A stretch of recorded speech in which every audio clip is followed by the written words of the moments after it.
Um, and with that, Jamie, are you out there?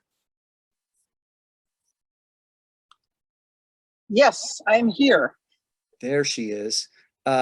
Sorry, we missed. Yeah, sure. So I, I think this is really a time for heroes and everyday heroes. And for me, one of my greatest heroes is my mom. And she was a single mom with two kids when I was young. She left a violent marriage, and she worked hard. She worked three jobs to put food on our table. She'd get up every morning early to drive a school bus, teach all day, drive a school bus home. And in the summer, she was a farm worker. That's how she put food on our table and taught us those hard values, those values of hard work and caring for family and caring for community. My background is I'm actually a proud working family background. My grandparents were union, worked in a factory. My mom is now a retired teacher. I'm a former union member myself, AFSCME.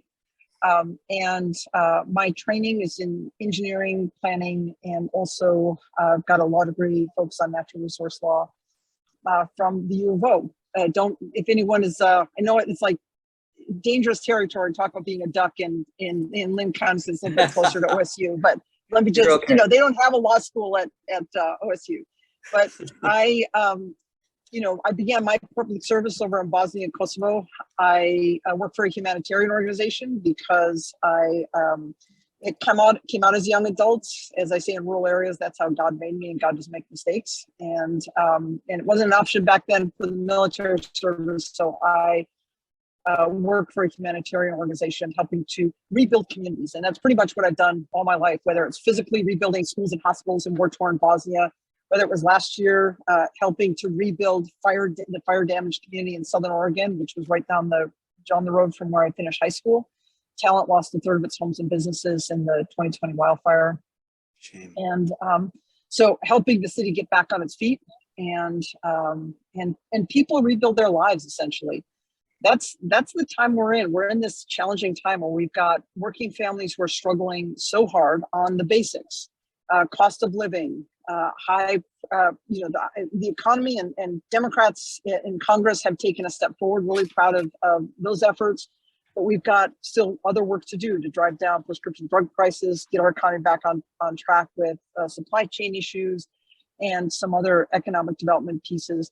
But affordable healthcare and affordable housing, childcare, these are all investments we need to be making to be helping working families. And then the second thing is addressing the climate crisis. We're seeing wildfires now still.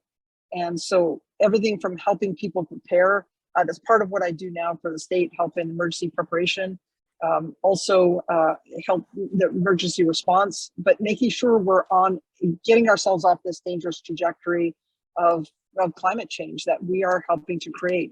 So investing in a long-term renewable energy grid with also, redundant systems to make sure that we're securing a strong and robust energy grid and not leaving working families behind as we do that.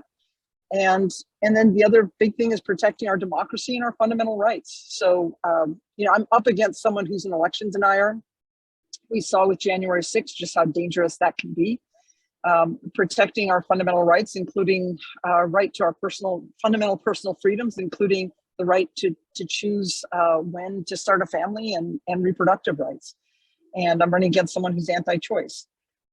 So we need to, this is a really critically important time for our country, for our democracy. I'm really proud of the support we've got across the district, across the state. I'm actually, we're polling dead even right now in the legitimate poll. The Republicans are pushing out kind of they put something that was not a legit poll, but in legitimate polls, we're polling dead even, but the road for Democrats to hold Congress and make sure that we do not turn over the speaker's gavel next year runs through Oregon. And I've got the toughest race here in Oregon. It's a totally winnable race. And we've always overperformed. We've seen that before. We saw it in the primary. We saw it 4 years ago when Central Oregon was part of the old 2nd Congressional District, and I ran against Greg Walden back then. It was an impossible race, but I also had the largest voter swing of any congressional race in the country, and actually won Deschutes County, which is now part of the newly drawn 5th. I'm the only Democrat in 50 years to win Deschutes County in congressional House race. So we've got that as our basis. We're working our hearts out, and just, asking everyone to help out, step up, and help make this happen. This could be a really exciting opportunity for our state. And just to say, next Saturday, the 17th at noon, 3 and 6 at Coolidge McLean Park, we're going to be knocking on doors. So if people want to help out, that'd be helpful. So let me end there and turn over to folks. All right. All right. Thanks. Oh, you break it up just a little bit, just at that moment. Let me see if we've got some questions from the audience. There, now your connection's back. Any questions from the audience?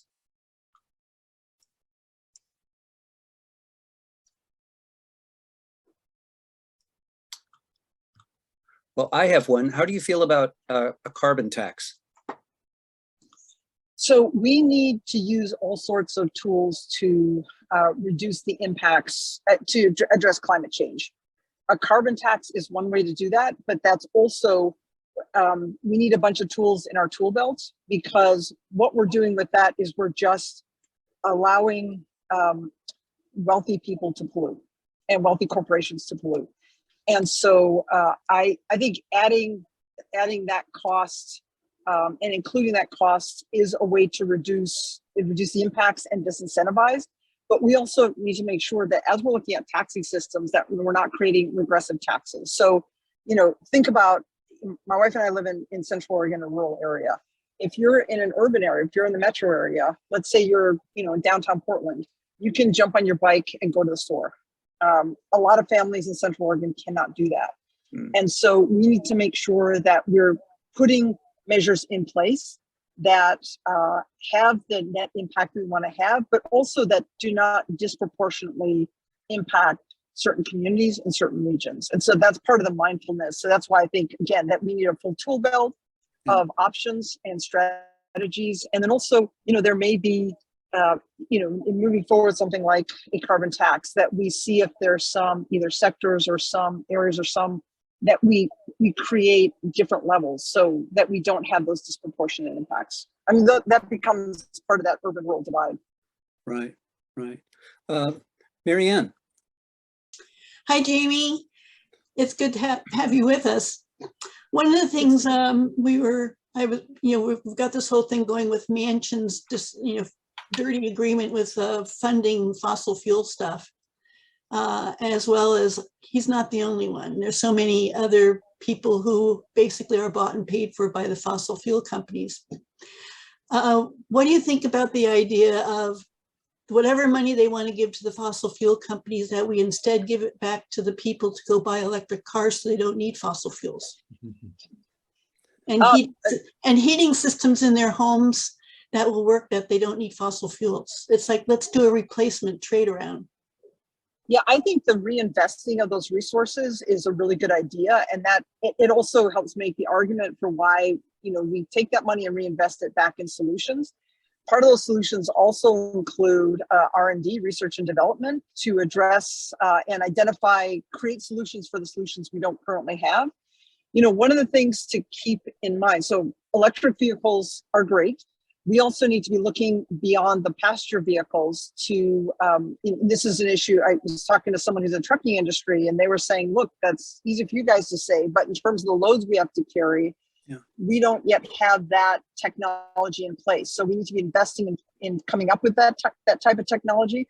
The other thing is, just because electrons are flowing, those electrons are not always clean, if you will.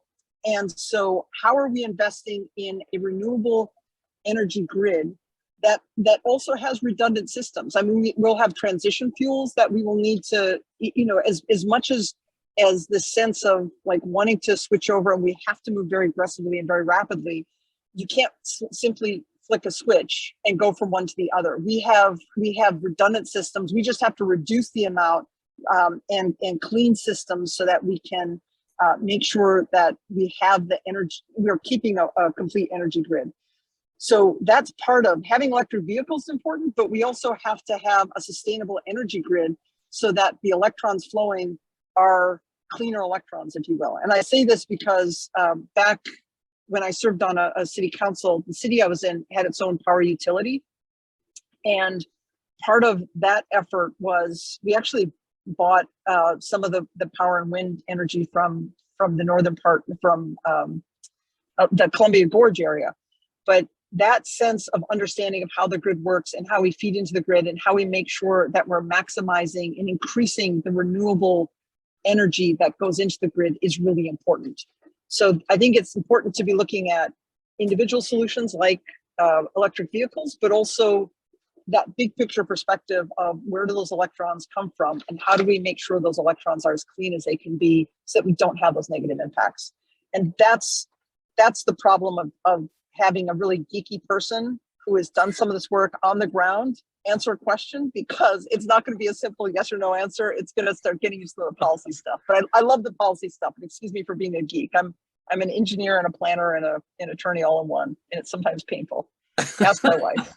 A self-referred a geek. That's a good one. Excellent. Any other questions real quickly for Jamie before she pulls into her parking space, wherever she's going? Anthony Medina has arrived, just so you know. Okay, yeah, I saw that. I called him and asked him if he could join early, so that's great. One last question I have for you, Jamie, is you're obviously familiar with healthcare for all. What's your position on the legislation that's going through at the state level? So I can tell you, we need to expand access to healthcare, physical, mental health care. Everyone has the right to a core level of healthcare, and we've got to make that happen. I was really pleased to see that there's some additional funding for mental health care that's starting up here in Oregon, but we need a comprehensive system that provides that for everyone.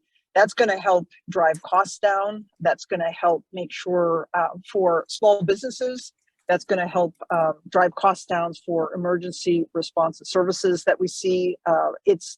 It is not just a human rights and compassionate argument. You can make a strong business argument for why it's such an important system. And quite frankly, Germany has a really good system where they've got a core baseline of healthcare services for everyone. Right. And they also have a private system for those who negotiate. So some unions, for example, want to negotiate additional services. It can be an and conversation. You can do both. But having that core baseline is really important. And that's the direction we need to go in this country, I firmly believe. Yeah. All right. So let's see. Any other questions? Quickly. And Jamie, you're just running a hell of a campaign, because I know I talk to Lee and Lori almost every day. And just what you're doing over in the Silverton neck of the woods is blowing my mind. So thanks for running such a good campaign. We really need you back there. Well, thank you. Let me just give a big shout out to Lori and Lee, because they are amazing, as you all know. Let me also say thanks so much to all the neighborhood leaders and all the Democrats who are out there working so hard to get the vote out. This election is going to come down to the vote. And there's some key issues that people are concerned about, and our reproductive rights is one of them. But making sure we have voter turnout, making sure we communicate across those divides, which rural Democrats do so well. Shout out to rural Democrats. And, let's go and win this one. Our democracy is literally at stake. Our planet is literally at stake, and making sure that working families don't keep falling through the cracks is so critical right now. So let's do this together. Let's win this election. Let's make sure Democrats hold the House and get a couple seats in the Senate. And then we will move forward on some really excellent policies and laws to help protect our families, our communities, and the planet. So thank you all for being a part of it. And the applause resounds throughout the car. Thank you very much, Jamie. We're really, really excited about your